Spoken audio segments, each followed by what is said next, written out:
USAA was founded in 1922 in San Antonio, Texas by a group of U.S. Army officers to mutually self-insure their vehicles. They found that other insurance companies considered them a high-risk group and either denied them coverage or was cost prohibitively expensive uh, to in order to carry the insurance. Additionally, they found that these other insurance companies didn't necessarily cover them in every duty location that they might be stationed in. So if they moved across the United States and had insurance in California, it wouldn't necessarily cover them in New Jersey. In 1924, it expanded to allow all officers in the U.S. military to become members. So, in addition to the Army, Marines, uh, Air Force and Navy, Air Force wasn't until the 1950s. In 2009, USAA expanded again to allow the active or retired veterans who served honorably to become members. Up until 2009, enlisted personnel could not become members of USAA. Uh, Over the years, it also began to cover other products and services to include life, home, and property insurance. It also did banking, including savings and checking accounts, as well as home loans and auto loans, and it even included investing services for a period of time.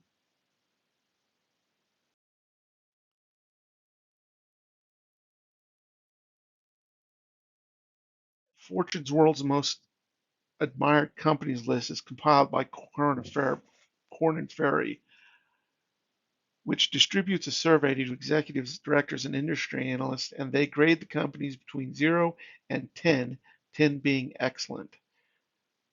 USAA's current all-star rank is 23, which is up from 26 from last year. Its current overall score for the year is 6.73, which ranks them fourth in the financial sector of the most admired companies and second in the insurance and property and casualty behind only Berkshire Hathaway.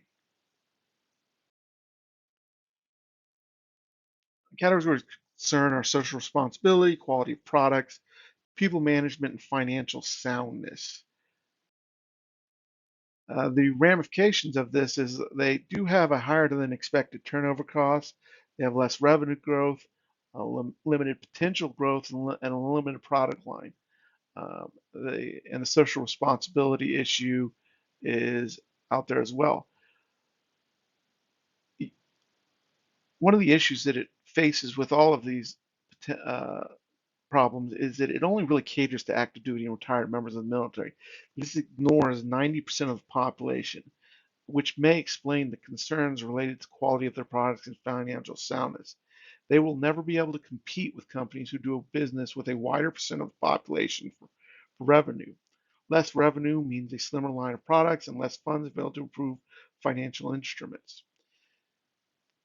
As an example, in 2020, USAA sold the investment side of the business to Charles Schwab because they had such a small market share compared to the larger companies, and as a result, lost a little bit of the economies of scale that other companies enjoyed.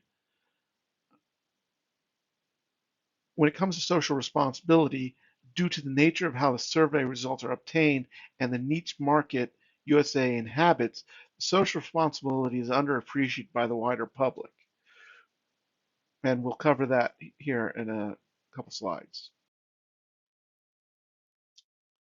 In order to understand why USA has those structures, you need to understand their structure. USAA hires a lot of active duty military members' spouses. As a result, USAA sees turnover that other companies do not. A member of the military can assume that they will be given a duty location for around 2 years. A lot of their turnover is a direct result of spouses moving to where their spouse has been deployed, thus leaving the job that with USAA. This is not something that other companies experience at the same level that USAA does. This turnover can cost as much as 13.5% in salary costs as a result of loss of experience, training, and recruiting. And additionally, and interestingly, it's a privately owned business. You cannot buy shares of USAA in the public. If they could, USAA probably would have been bought up by a larger insurance company, um, some time ago. And in fact, it's in a members owned um, company, which means that those individuals who have auto insurance at the end of the year, if there's a profit, they can expect to get a check from USAA with their shares of the profits.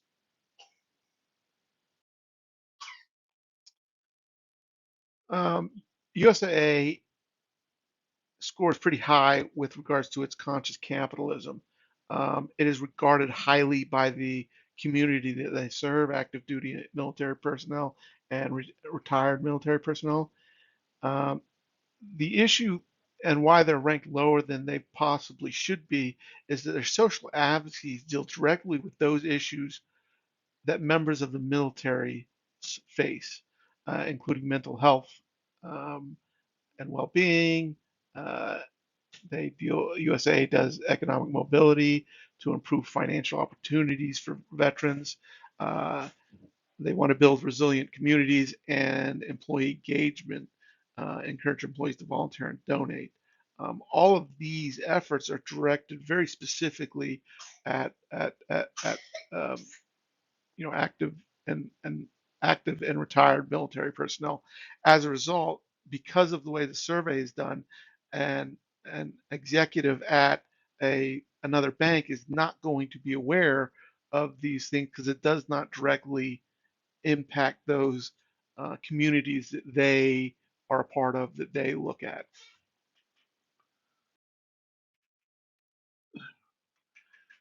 Um, as an example,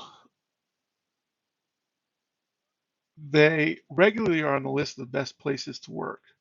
Some of the things that they do for their employees is telecommuting, generous benefits packages, including on-site fitness, compressed work weeks, subsidized childcare, and on-site medical facilities.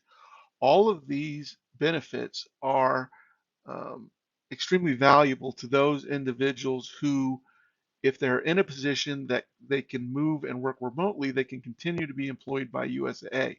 In addition, if their spouse does move to a duty station and they stay in the area where their job is, the subsidized childcare becomes um, very useful for them.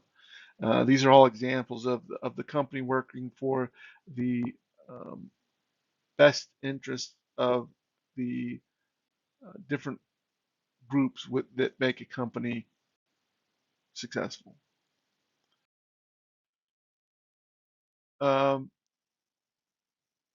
the improvement plan, we need to create a sense of urgency here. The USA does not enjoy the economics of scale that other companies does because it only services 10% of the population.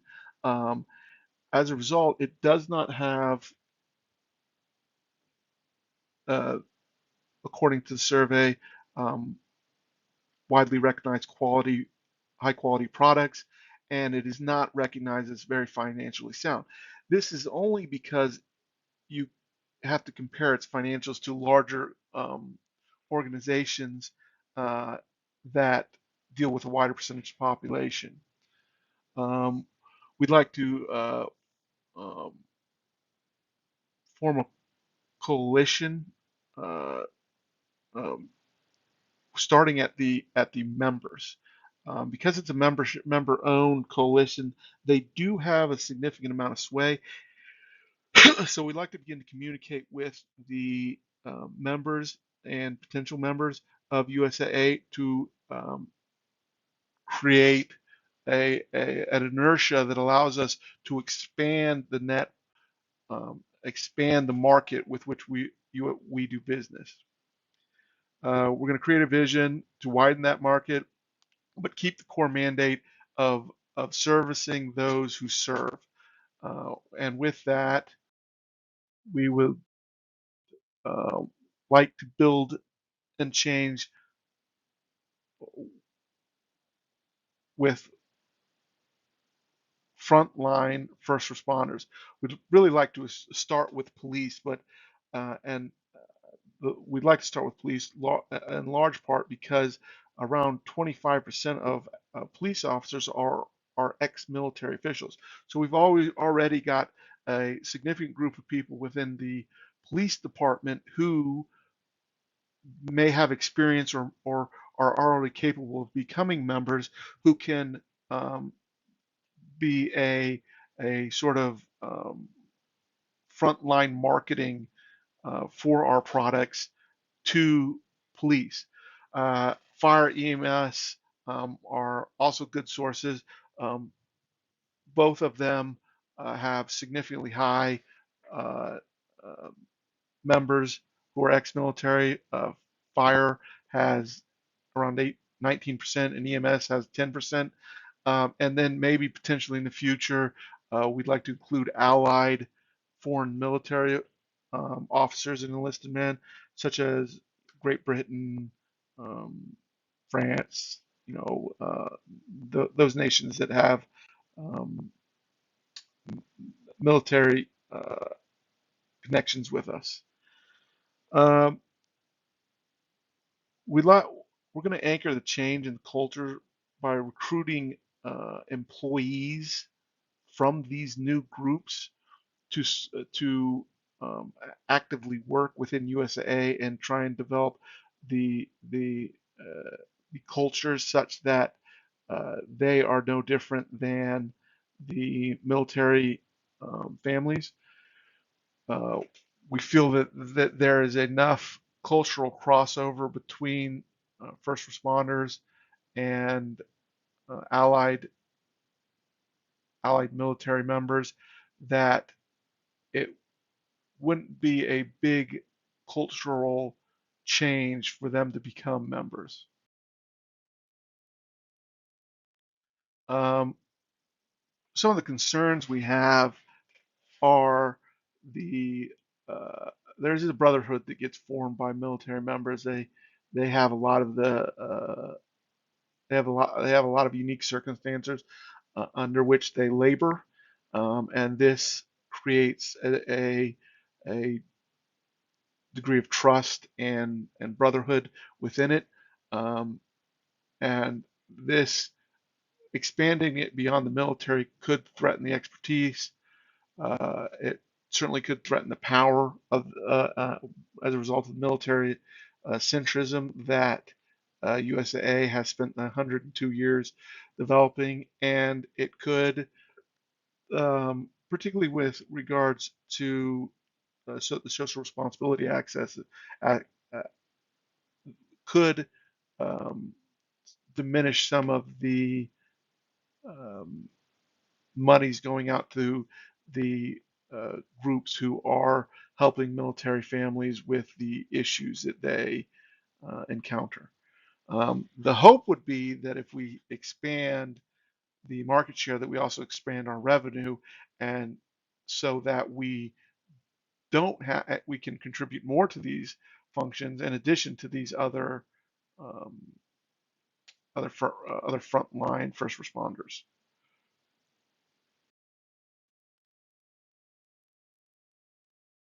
The strength of USA comes from common hardships. Um, the strategies we're going to do for fostering collaboration and leading team is we're going to try and integrate new members um, as quickly as possible to show uh, old members that they have many of the same stresses. They have many of the same cultural attitudes. They have uh, many of the brotherhood uh, that with other police officers that has developed as a result of the stresses within their disciplines. Um, we think that that will um, we think that that will allow for a significant degree of mutual acceptance. And we'd like to develop that as quickly as possible. Uh, and then moving on to the other stages, mutual acceptance leads to communication and motivation and control over organization. It's just we think the most significant issue that we're going to face is in that first stage of mutual acceptance. A sergeant in a war zone and a fireman are not going to necessarily see the same things. But once again, there's a significant cultural um, cross-fertilization that occurs because so many firemen are in fact ex-military.